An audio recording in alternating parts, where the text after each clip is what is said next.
नमस्कार। विवेकानंद स्कूल 12 भटकोल की ऑनलाइन क्लासों में आपका फिर से स्वागत है। और हमारा पहला चैप्टर चल रहा था मानव भूगोल और इसका यह है तीसरा भाग है। और इस तीसरे भाग में हम बात करेंगे मानव भूगोल के विकास के संदर्भ में। पहले भाग में हमने इसकी अर्थ और परिभाषाओं से संबंधित बताया था और दूसरे भाग में इसकी प्रकृति एवं विशेष क्षेत्र के बारे में बताया था और यह इसका तीसरा पार्ट है। ध्यान से देखना कि मानव भूगोल के विकास को 3 कालखंडों में बांटा गया है। 3 कालखंडों की बात करते हैं तो पहला आता है प्राचीन काल, दूसरा है मध्यकाल और तीसरा है आधुनिक काल। सबसे पहले बात करते हैं प्राचीन काल की। यदि हम बात करते हैं प्राचीन काल की तो प्राचीन काल में विभिन्न समाजों में संबंध या हम कह सकते हैं संपर्क क्रियाएं बहुत ही कम थी और संबंध भी कम थे, क्योंकि प्राचीन काल में मानव एकांकी रूप में जंगलों में भ्रमणशील या घुमंतु स्वभाव में जीवन व्यतीत करता था। एक दूसरे के बारे में ज्ञान भी बहुत ही सीमित था तथा तकनीकी विकास का स्तर भी नगण्य रूप में था या बिल्कुल कम था तथा चारों तरफ प्राकृतिक वातावरण की छाप थी। अर्थात हम कह सकते हैं कि मानव उस समय जंगली जीवन व्यतीत करता था। यहाँ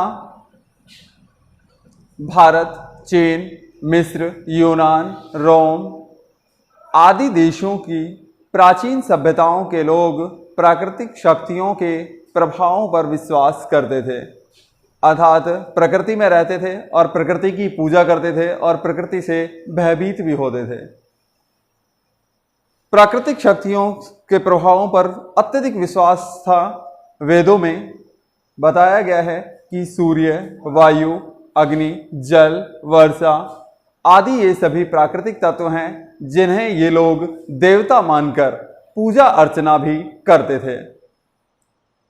इसके पश्चात कुछ यूनानी दार्शनिक जैसे कि थेल्स व एनेक्सीमेंडर जैसे विद्वानों ने जलवायु, वनस्पति एवं मानव समाजों पर विस्तृत वर्णन किया, जबकि अरस्तु महोदय ने वातावरण प्रवाह की वजह से ठंडे प्रदेशों के मानव को बहादुर, चिंतनशील व चिंतन में कमजोर बताया है, जबकि एशिया के या हम कह सकते हैं उष्णकटिबंधीय क्षेत्रों के लोगों को सुस्त एवं चिंतनशील बताया गया था। लेकिन कुछ इतिहासकार जैसे कि हेरोडोटस ने प्राचीन काल के मानव को घुमक्कड़ी जातियों तथा स्थायी कृषक जातियों के जीवन पर वातावरण के प्रभावों का भी उल्लेख किया।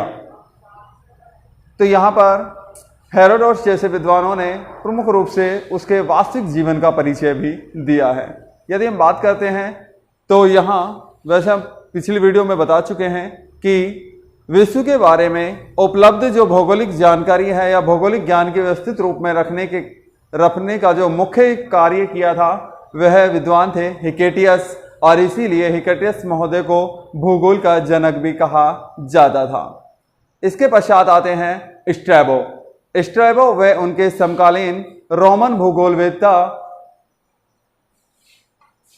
तथा प्राचीन काल में स्ट्रैबो जैसे अन्य भूगोलवेत्ताओं ने मानव व उसकी प्रकृति के स्तर पर भूपारिस्थितिकीय स्वरूपों के प्रभाव को भी स्पष्ट किया है। तो ये मुख्य रूप से इन विद्वानों द्वारा प्राचीन काल के संदर्भ में कुछ तथ्य थे जिन्हें आप आसानी से समझ पाए होंगे। इसके बाद दूसरा काल आता है मध्यकाल। यदि हम बात करते हैं मध्यकाल की तो इस काल में मानव ने जैसे कि प्रमुख रूप से नौचालन संबंधी कुशलताओं व तकनीकी ज्ञान तथा दक्षता के कारण अनेकों देशों के लोगों के बारे में भी तथा कुछ जो समाज में मिथक रहस्य जो खुलने लगे, और इस काल में प्रादेशिक विश्लेषण पर भी अत्यधिक जोर दिया गया। अर्थात मानव एक स्थान से दूसरे स्थान पर जाने लगा तथा अन्य समाजों के बारे में जानने लगा तथा खुद के समाज के बारे में भी विशेषताएं वहां पर बताने लगा। तो इस प्रकार से मध्यकाल में मानव में ज़्यादातर जो विकास हुआ वो प्रादेशिक विकास अधिक हुआ था। मानव ने अपने अपने जो अपनी या जाति से संबंधित जो अन्य क्षेत्रों में निवास करने वाले लोग थे उन पर जाकर अपनी संस्कृति की छाप को बताया या अपनी संस्कृति का प्रचार किया।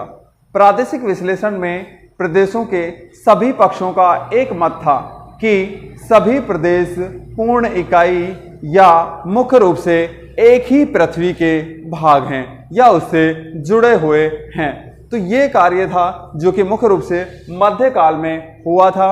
इसके बाद अंतिम तौर पर आता है आधुनिक काल, और यह सबसे महत्वपूर्ण या सबसे आवश्यक काल है जिसके बारे में हमें जानकारी होनी बहुत जरूरी है। तो इसे ध्यान से सुनना। आधुनिक काल में इस काल की शुरुआत जर्मन भूगोलवेत्ताओं जैसे कि हम्बोल्ट, रेटर, प्रबल, पेशेल, रेडजेल आदि विद्वानों द्वारा की गई थी तथा आधुनिक काल में जो कि फ्रांस में भी मानव भूगोल का सबसे अधिक विकास हुआ था। फ्रांस में यहाँ पर रेडजेल, विडाल डी ला ब्लास, जीन ब्रून्स आदि तथा मार्तोन, डिमाजिया जैसे बहुत ही विद्वान थे जिन्होंने इस अर्थात हम कह सकते हैं कि मानव भूगोल से संदर्भ में अनेकों ग्रंथ लिखे और आने वाली नवीन पीढ़ी के लिए बहुत कुछ संग्रह भी किया। इसके पश्चात अगर बात करते हैं हम अमेरिका की, तो अमेरिका व ग्रेट ब्रिटेन में भी मानव भूगोल का तेजी से विकास हुआ था। और इस बढ़ते हुए विकास में यहाँ अमेरिका में जैसे कि Ellen C Semple, Huntington, Bowman, Griffith Taylor आदि तथा ब्रिटेन में मुख्य रूप से हर्बर्टसन, मैकिंडर, क्यू फ्लेवर आदि कुछ विद्वान थे जिन्होंने मानव भूगोल के विकास में योगदान दिया है। और लगभग 20वीं सदी में मानव भूगोल का विकास सभी देशों में हो चुका था। अगर हम बात करते हैं मानव भूगोल के अगर सर्वांगीण विकास या सर्वाधिक विकास की बात आती है तो ध्यान रखना हमेशा वह 20वीं सदी में हुआ था।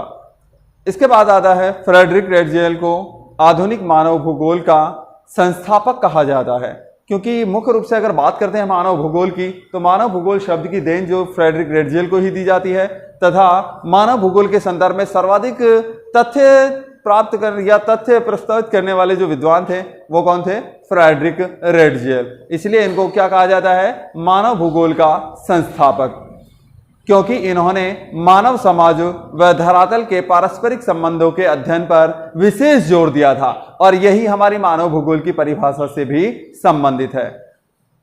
तथा आधुनिक काल में मानव वातावरण संबंधों का विजातीवाद या हम कह सकते हैं कि नियतिवाद, संभववाद, नवनियतिवाद विचारधाराओं के साथ या विचारधाराओं के अनुसार अध्ययन किया गया और 21वीं सदी के आरंभ में नवनियतिवाद के अनुसार दोनों के पारस्परिक संबंधों में सामंजस्य पर विशेष जोर दिया था।